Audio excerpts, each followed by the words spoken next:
know that our message is getting across, and we know that it's working. And the really nice thing is that when we're on the doorstep, talking to people, we know that the response to us is good. You walk up somebody's drive, you knock on the door, you're giving people an awful lot of opportunities to say they don't like you, to tell you to go away. And it's just not happening. You're going to get the odd dyed-in-the-wool Labour or Tory voter. There's probably even one or two Lib Dems out there somewhere. But nobody seems to be telling us to just go away. Hi, come on in. Good to see you. Nobody seems to be turning us away. And I suspect that's not the response that the Lib Lab Com parties are getting. It really is quite heartening when you turn up and people say, we've been waiting to see you for so long. We'd have voted for you last time if we could have. We've always wanted to. We want to get on board with you. It's great to know. It's a great feeling. It really motivates us to carry on and get moving. We're moving really into the serious campaign phase now already for May the 22nd. We're moving along quite nicely. This, as I said, is our first Worcester proper public event of this kind. I had a few access issues out there. Right then.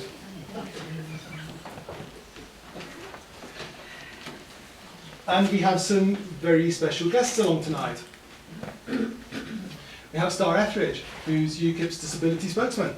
Hello. Big round of applause, please.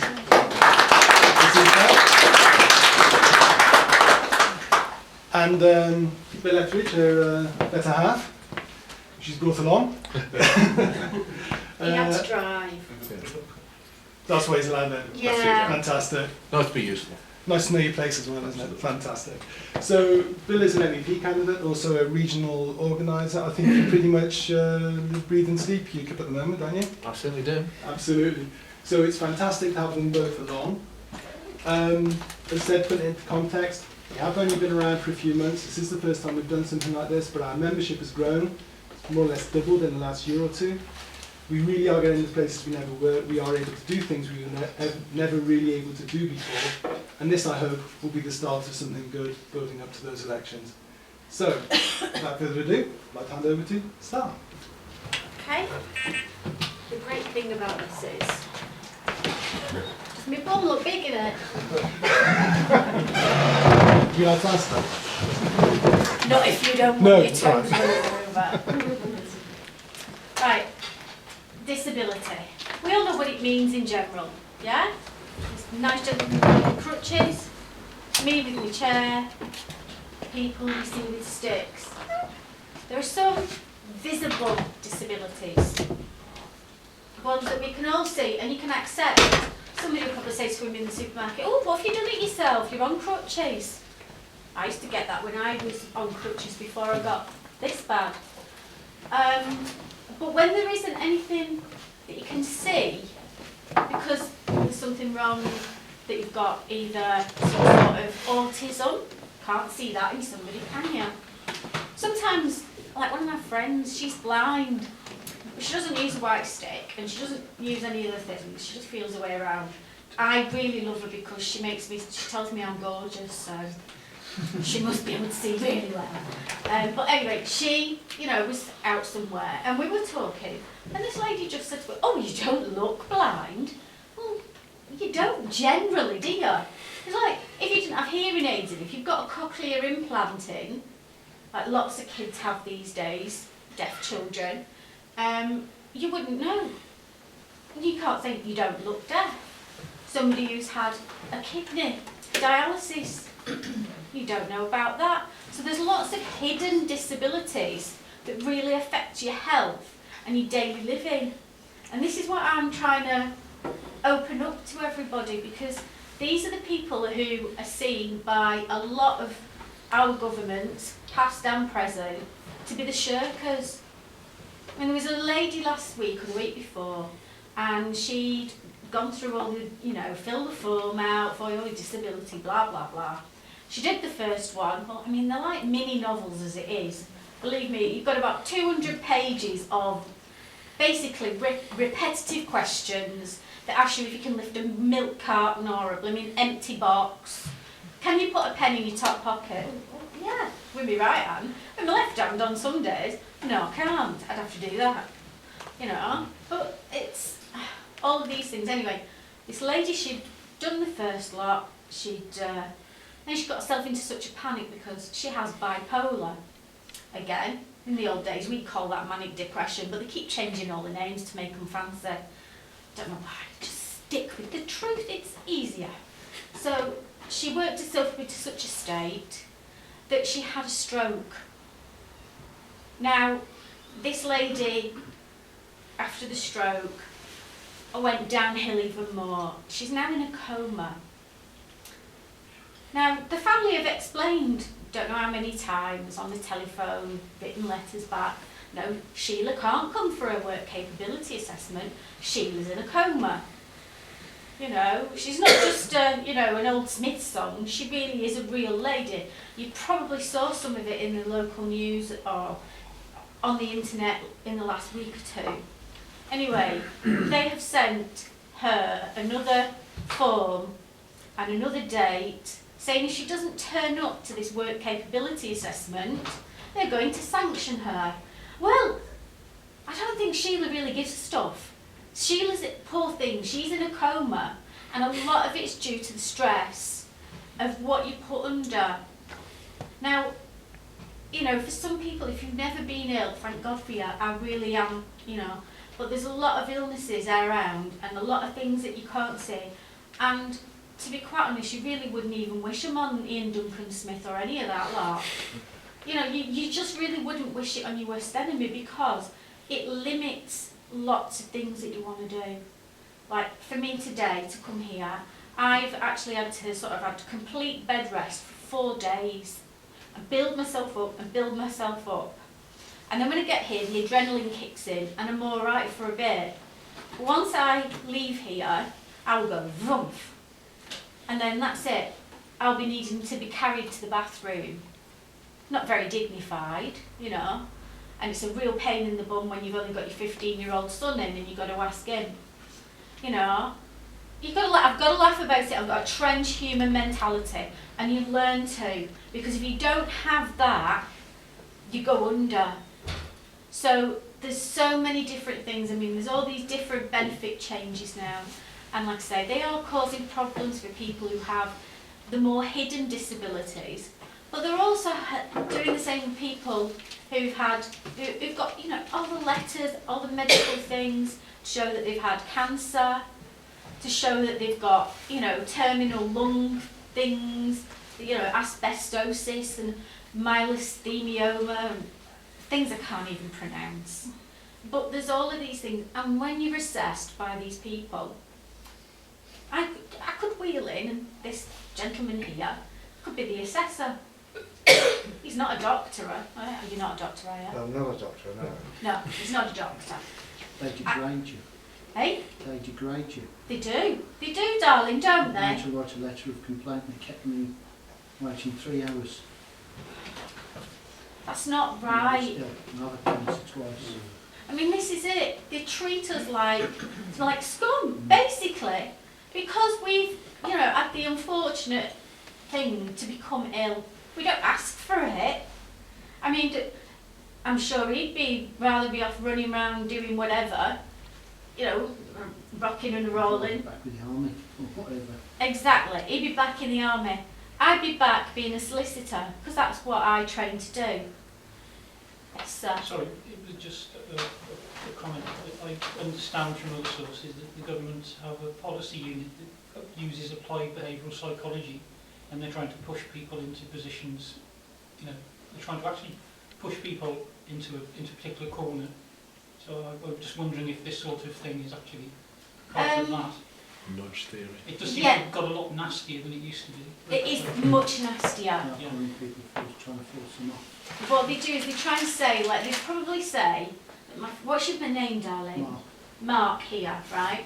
Because Mark can use his arms and his legs, and he can probably pick up a cardboard box and he's got hold of a drink, he's alright. They would say he's fit for work. But do you think Mark could go 5 days a week, every day, doing some sort of manual labour? even working in McDonald's or working in an office, he'd find that a strain. Because the illness eats you, and you've got to fight with it. And this is why, you know, people like me and Mark have been treated like, well, I wouldn't treat an animal the way we've been treated. I mean, I went and had the work capability assessment, go in, you know, and then you get the report back when you try to take it to appeal because they put you in the wrong group. And they say, she sat in a chair for such and such time. And I was like, I didn't sit in one of your chairs. I brought my own, you cheeky bugger.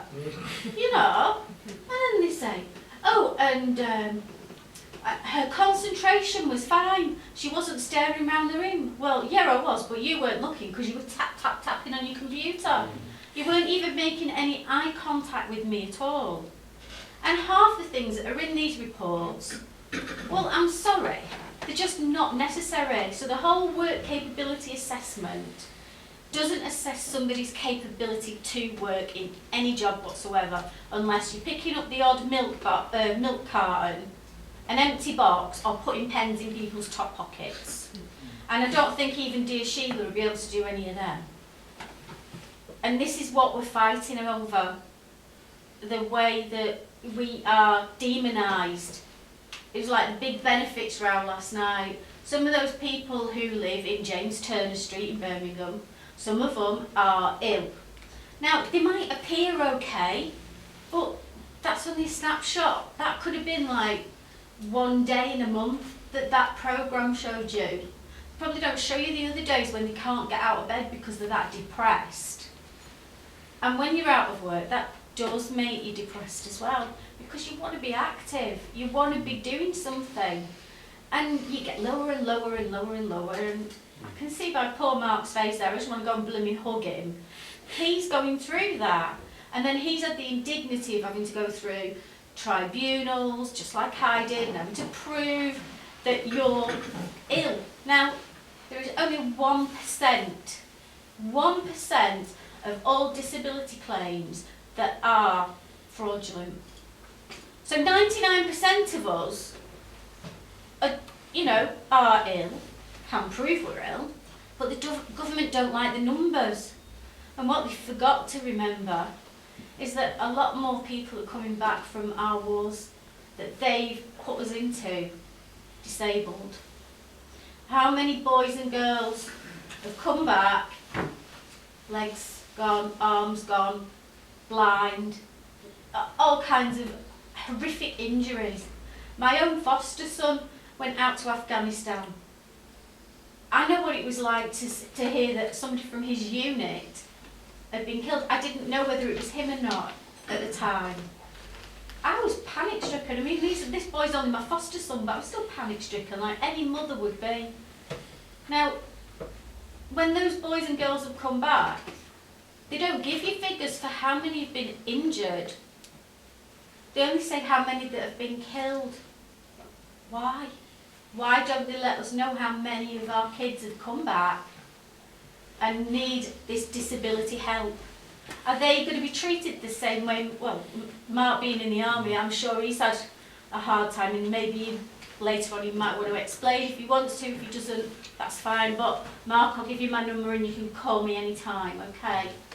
So these ATOS, Capita, they're changing the names of DLA to PIP, which really all it means is they want to squeeze us till the pips do squeak, and make sure there's so few of us actually being able to be labelled as disabled that they don't have to pay out, even though Mark probably, he's paid in, he's done his bit for Queen and Country for years and years. I did mine, I worked hard, I brought my children up while I was studying and going through law school. It's not easy, but I did it. And there's loads and loads of other people like that. Right, so I think that's enough for the serious bit. Do you want to hear some funny things? Can I just Go on, ask a go on, question? darling. This sounds very much as if there's a quota, the government has a quota of disabled that they will designate as disabled, and the rest are in some way discounted. Well, that's exactly as it appears to be. There's been a number of programmes on television where there's been a doctor who went in undercover, and he was told to assess, and he was told he had a quota. He could only say so many were in the support group, in the work-related activity group, whatever that blooming means, and in the fit for work. Now, to me, you're either fit for work or you're sick. There's no middle ground, really. You know, it can't be, oh, you're in the work-related activity group, you can just sort of like hang around the periphery and we might put you on some courses. Well, when I told them I took my folder in with my qualifications, she went, well, we can't tell you anything, can we? So, you know, there's all that. Anyway, let's get to some funny stuff. In the last few months, I've been helping a lot of people. I've got a disabled lady. Now, she's really, oh God, you know, I can't even think of her proper name, of Nikki, because she calls me Wheelie and I call her Hop Along. Hop Along has sticks like mine and I'm Wheelie. Although at the moment she has got my other manual wheelchair that I must get back off her. But she was living in Maisonette, and to get to it she had to go 29 concrete steps. You can't do that in a blooming wheelchair or on bloody crutches, for love nor money. So the poor woman was going up and down on a bum and crawling back up, like, you know, like babies do up steps. She was doing that. So anyway, big rows with the council, managed to get her moved, all was happy. Anyway, me and Hop Along are best mates and we're going to go on a crusade now. And we're going to fight for all of disabled people and do what we can. Now, some other people decided that they wanted to come over to UKIP, so we had a trip to London not long ago. And we were in the House of Commons, and on my chair here, there's this little thing that sticks out. Where is it? Ah, here it is. Just on the back here.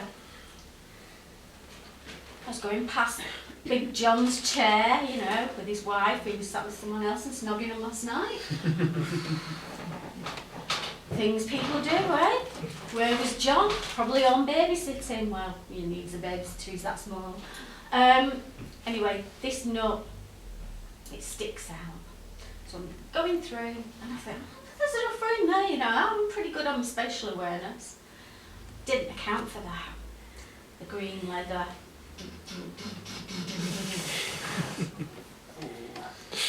Expensive. He's telling me, stop. There's two groups, you know, twice as big as the number of people in this room, in there with these tour guides. There's me ripping the blooming leather off the seats where Pickles and blooming what's-his-face was sat this morning, looking like, well, I'll tell you what, if I'm going to take diet tips off any of them, you know, I'll be going home stuffing my face with pudding, you know. Anyway, so I got so far through, and I couldn't get any further, and this is still, oh, I snapped on, and I couldn't for the life of me. He's going to stop, and there's all these people. Anyway, I had to reverse back. It did the same again. Now, if you see like the leather splitting when you watch Parliament Channel, if you're as geeky as I am, it's sometimes good if you want to go to sleep. You put that on and it bores you to death. No wonder so many of them sleep in there. Anyway, so that's it. My chair almost ruined Parliament's leather. On another thing recently that I've done, there was a taxi company up in Middlesbrough, and they decided that they would no longer take disabled people in their... Mr. Dellingham! Oh! That's my brother as well. Oh, well, I'll have him. Anybody want a drink? Richard's paying. Yeah. In the corner. Sorry. See, you've made me lose me drift now. Middlesbrough. Thank you. See, short-term memory loss as well when you've got what I've got.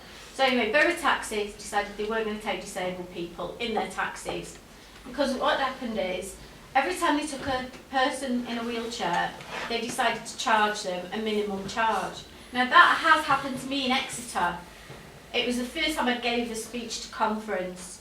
So I had like 1,000 people waiting for me, so I couldn't be late. I weren't going to argue with this taxi fella because I didn't really know where I was going, and neither did he, so we just paid it. But it was £10 minimum. Now I could have been needing to travel round the corner. You know, what would it cost, you know, a biped? You know, much to you Biped. lot. You're a quadruped, you're in with me, you're alright.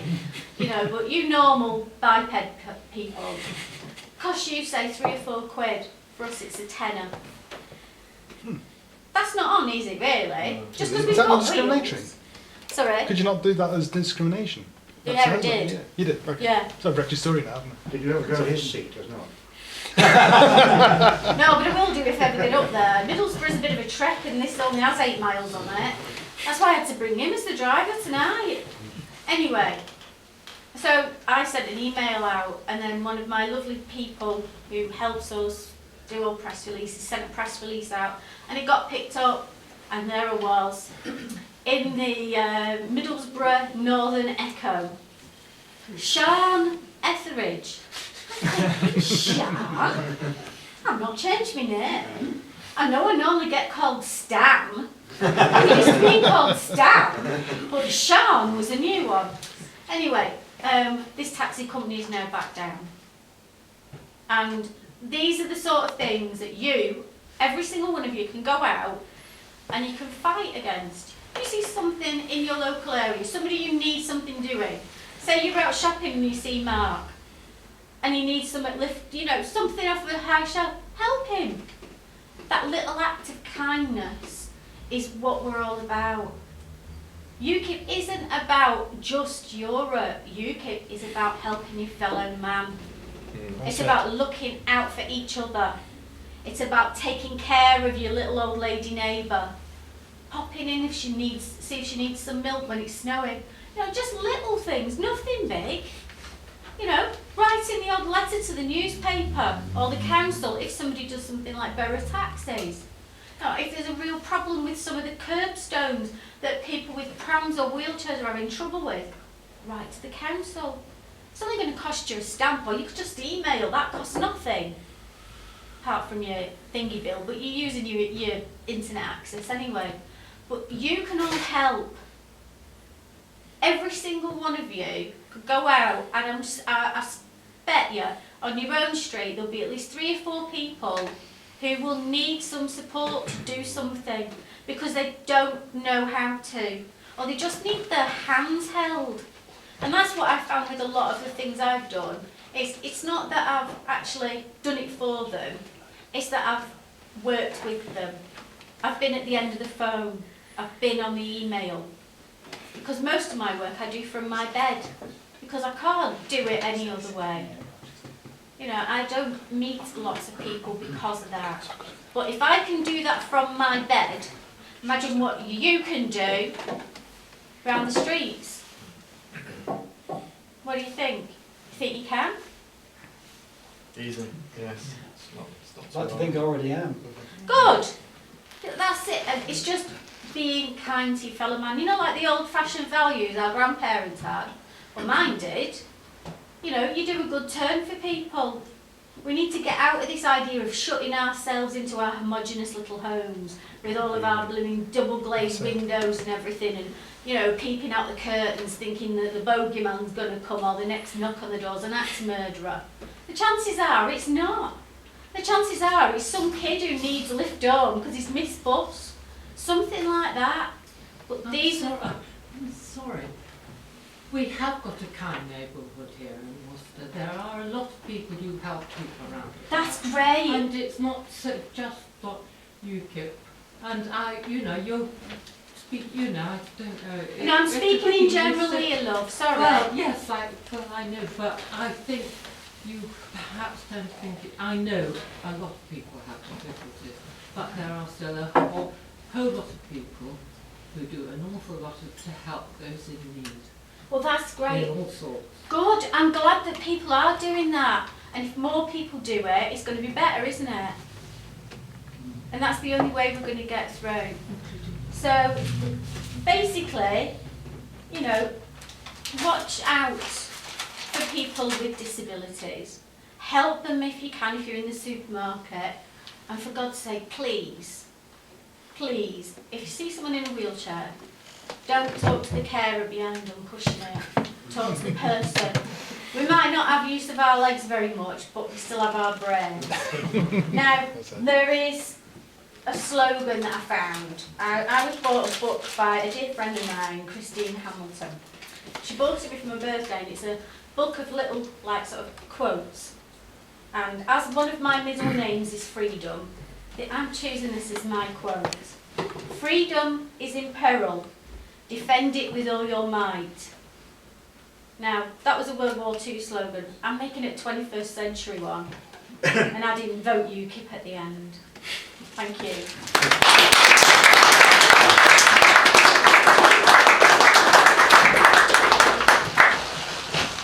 Brilliant. What can you say?